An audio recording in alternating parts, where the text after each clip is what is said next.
No ar, Empresas Espiritualizadas, um podcast de palestras e conversas voltadas para o despertar da consciência corporativa, comandado por Pedro Ivo Moraes. Aqui, o objetivo é auxiliar as empresas modernas e torná-las mais conscientes e felizes, para que sirvam ao mundo como agentes de transformação social, onde o amor e o propósito sejam as peças-chave. E aí, pessoal, tudo bem? Vamos continuar nossa série sobre os 9 caminhos de expansão da consciência corporativa, onde eu estou usando o conhecimento do Eneagrama como guia. Particularmente, o Eneagrama é uma das ferramentas que eu mais uso no diagnóstico de energias presentes dentro de uma empresa e me ajuda também a dar uma olhada e ficar atento aos caminhos de desenvolvimento que cada uma dessas empresas pode tomar em direção à sua essência, à sua missão, ou como eu gosto de chamar, e é o nome do meu livro, em direção à espiritualidade. Então, eu sempre trago essa visão para quem conhece o Eneagrama, para que a gente não fique tão preso no Eneagrama das personalidades, e sim no mapa sagrado que é esse sistema chamado Eneagrama.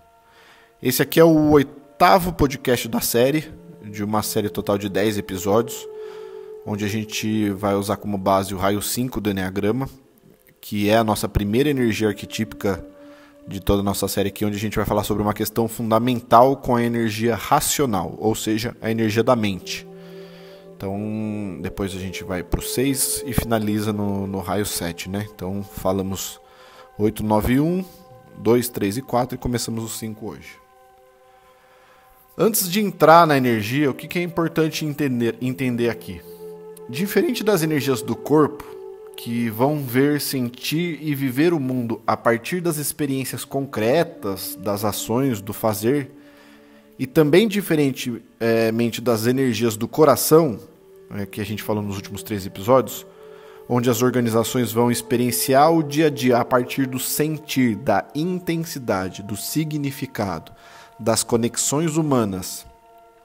Aqui, nas energias da mente, onde as empresas possuem como questão fundamental essa energia racional, elas vão inconscientemente experienciar o dia a dia a partir da compreensão, da análise, do planejamento, da racionalidade, ou seja, energias bem mentais.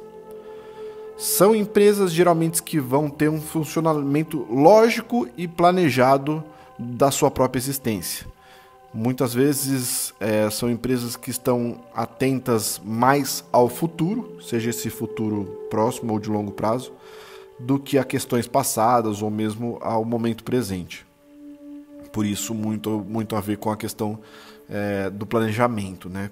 Algo bem presente em empresas que têm energias arquetípicas da mente. Muitas vezes também, aqui no 5, dependendo do nível de consciência dessa organização, parece haver uma intenção de sempre, e aqui é importante a palavra intenção, né? De sempre manter uma lógica matemática sobre as coisas. Muitas vezes tentando transformar o empreendedorismo e a parte do empreendedorismo da ciência humana, muitas vezes tentando transformar essa ciência em ciências exatas. Inclusive ciências de liderança, ciências de conexões com pessoas, às vezes, inclusive, dependendo do nível de consciências, em contas matemáticas, né? Mas vamos entrar mais a fundo, então, nessa principalmente na luz, que eu sempre gosto de iniciar, quem me acompanha aqui sabe o porquê, isso é super importante, de iniciar falando da luz, então vamos entrar na luz do arquétipo 5 dentro das organizações. Bom, em consciência desperta, essa é uma organização 100% consciente sobre a verdade de todas as coisas, da vida e de si mesma. E aqui a gente precisa entender um pouco o que é essa consciência sobre a realidade, sobre a verdade, no sentido de enxergar aquilo que exatamente o que é.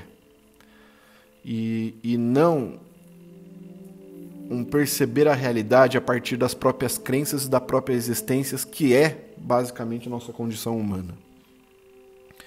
A gente, em formações de programação neurolinguística, a gente sempre inicia falando um pouco sobre uma das pressuposições básicas da PNL, que é: o mapa não é o território. Tudo aquilo que a gente entende como verdade sobre a vida não pode ser a vida em si. E por isso que a gente fala que o mapa nunca é o território. Ele é uma representação, mas ele não tem como ser o território em si. E a luz iluminada do raio 5 é o ponto do Eneagrama onde, inclusive, essa percepção dessa verdade é entendida. E por entender essa percepção de que o mapa não é território, ele chega o mais próximo possível, se não na sua totalidade, de ser o território. De ter acesso à realidade universal da forma como ela é. Eu gosto sempre de usar a metáfora, quando eu vou iniciar formações específicas, quando a gente está entrando no raio 5, de usar a metáfora da biblioteca universal, que é o lugar sagrado do 5.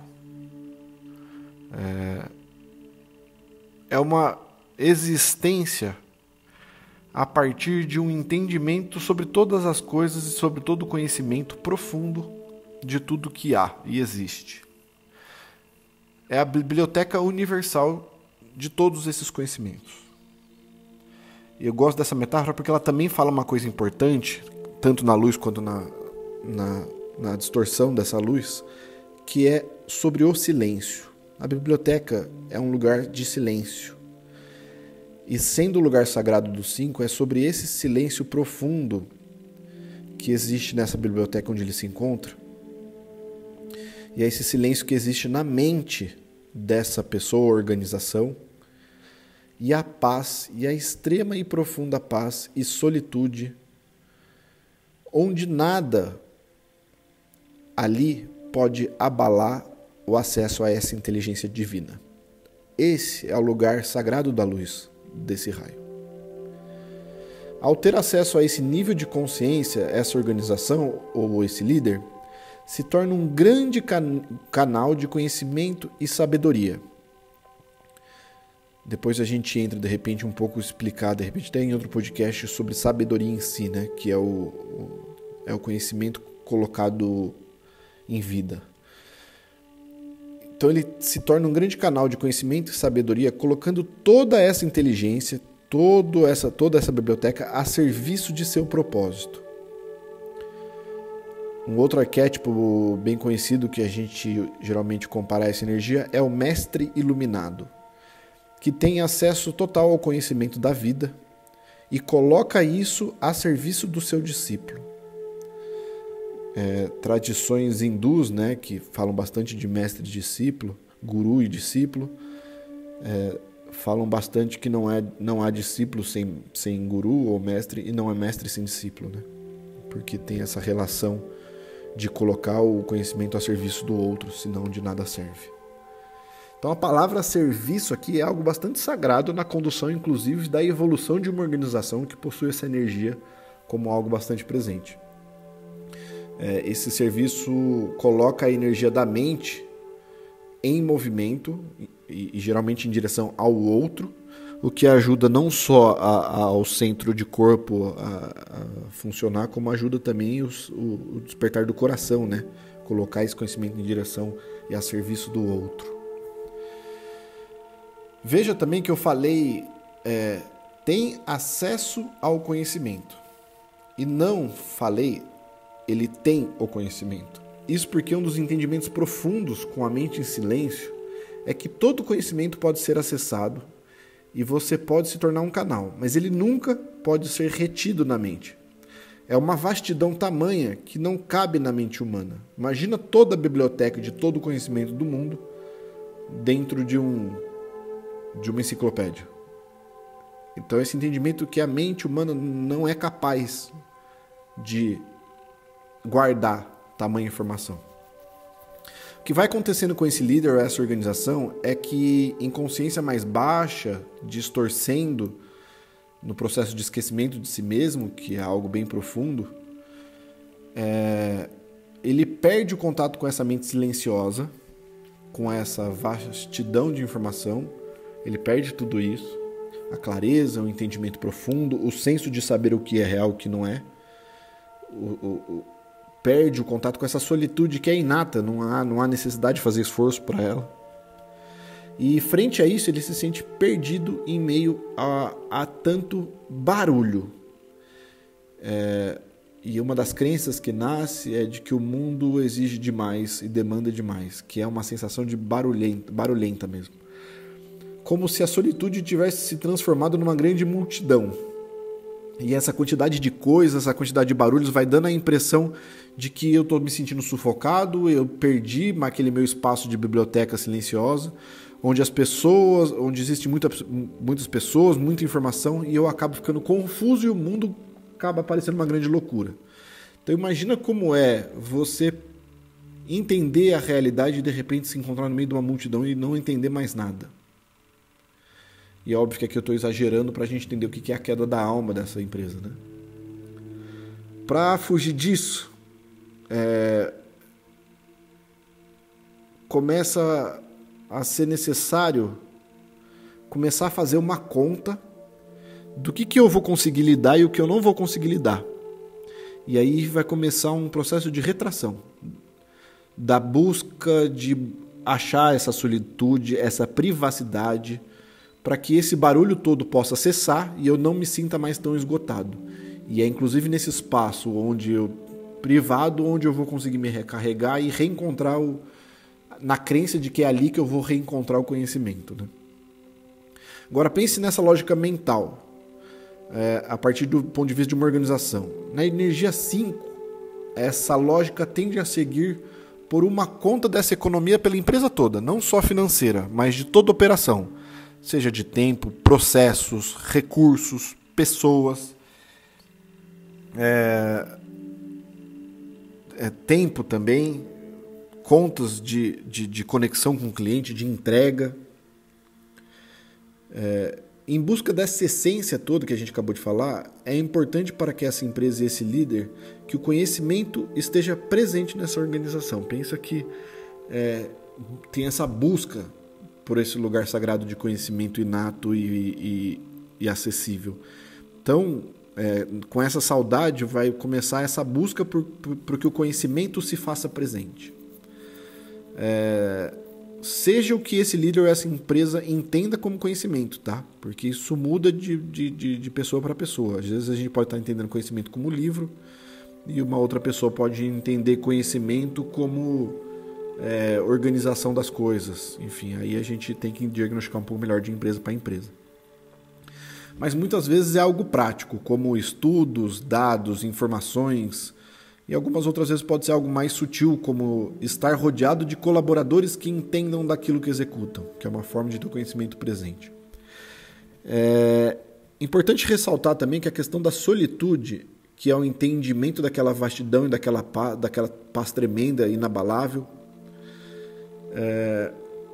Em personalidade, onde o mundo exige demais, é muito barulhento, é comum a gente ver nessas empresas uma energia social mais contida, em alguns casos mais que outros, obviamente.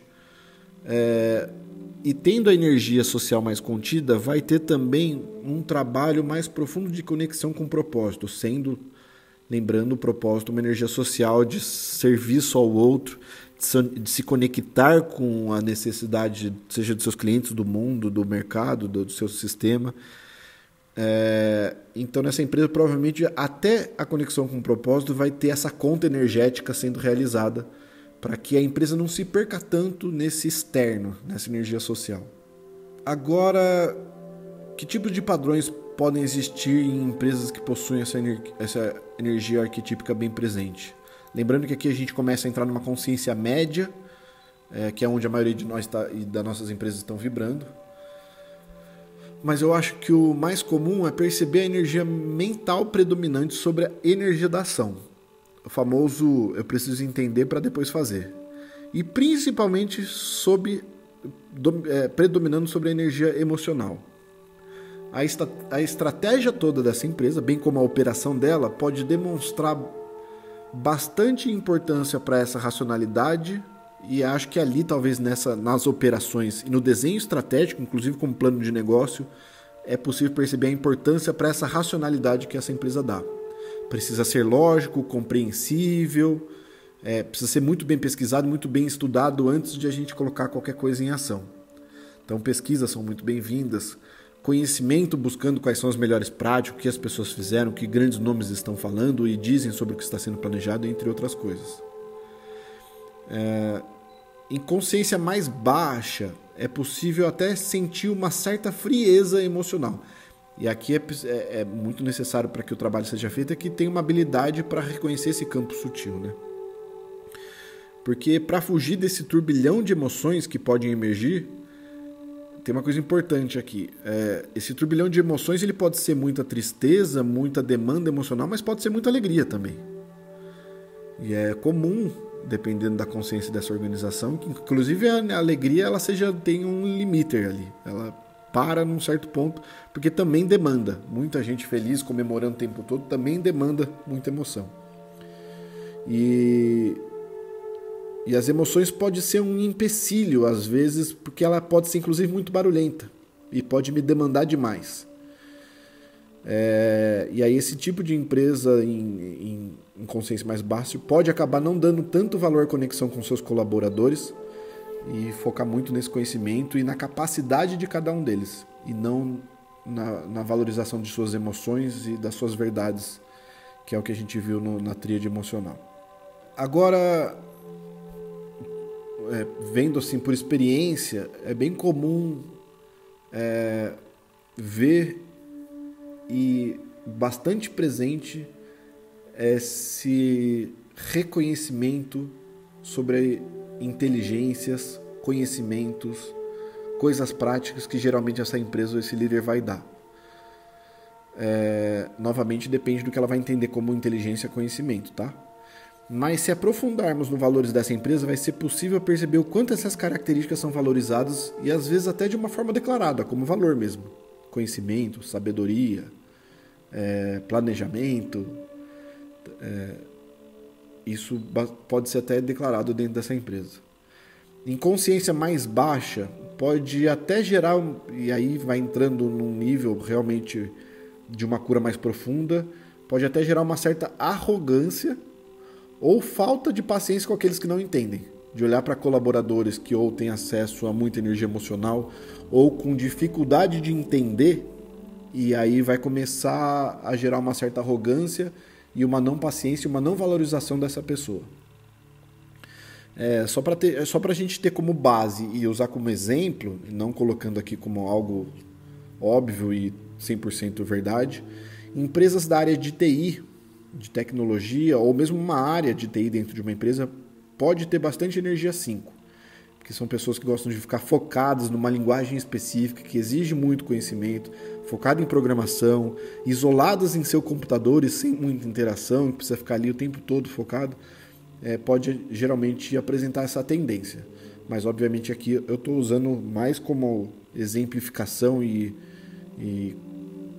coisa, vamos dizer assim, um personagem do que como algo que é 100% verdade em todo lugar. Como em toda empresa que possui uma energia mental elevada, o processo de cura deve sempre seguir de alguma forma para o cultivo do silêncio, seja por meio de mindfulness, meditação ou de outras práticas de atenção plena, porque é o lugar onde ele começa a se esvaziar desse barulho, dessa energia mental que ele acredita que é muito importante para ele, e começa a abrir espaço para acesso a um campo mental diferente. E porque também é através da energia mental, geralmente, que ele vai se esconder do acesso às suas próprias emoções, e aqui eu estou falando de empresa também. Então é super importante também que a conexão emocional seja resgatado caso ela tenha sido perdida. Tanto a conexão dentro da organização, entre os colaboradores, clientes, parceiros, stakeholders em gerais, como com o seu propósito, como a conexão emocional com suas próprias feridas, né, e suas próprias questões. Quando essa empresa se conecta com esse servir em nome do outro, em nome do sistema, e coloca toda a sua inteligência para fora, é maravilhoso de ver o impacto positivo que isso tem no mundo. E como o que é conhecimento começa a mudar. E o que a gente conhece sobre sabedoria começa a ganhar uma visão espiritualizada muito maior do que a gente tem hoje. Enfim, existem diversos outros caminhos possíveis que podem ser desenhados de acordo com o nível de consciência de cada uma dessa empresa. Mas eu acho que esses são dois caminhos super importantes aqui.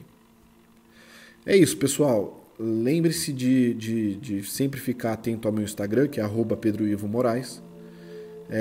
Não só para saber mais sobre esse tema, mas para ficar também atento às vivências de Enneagrama que eu conduzo, as formações, seja iniciais ou avançadas, que agora, inclusive, está tendo bastante aceitação online, que está muito legal a gente ver como é que a gente consegue conduzir transformações usando Enneagrama online, tanto em empresa quanto com pessoas, bem como a outros trabalhos ligados à consciência corporativa. Tá bom? Sigam também a @Iluminata_transformação, que é a escola onde eu faço esses trabalhos de Enneagrama, que lá a gente tem também outras ferramentas de elevação de consciência, tanto para trabalhos pessoais quanto trabalhos corporativos. Um abraço, pessoal. Até a Energia 6.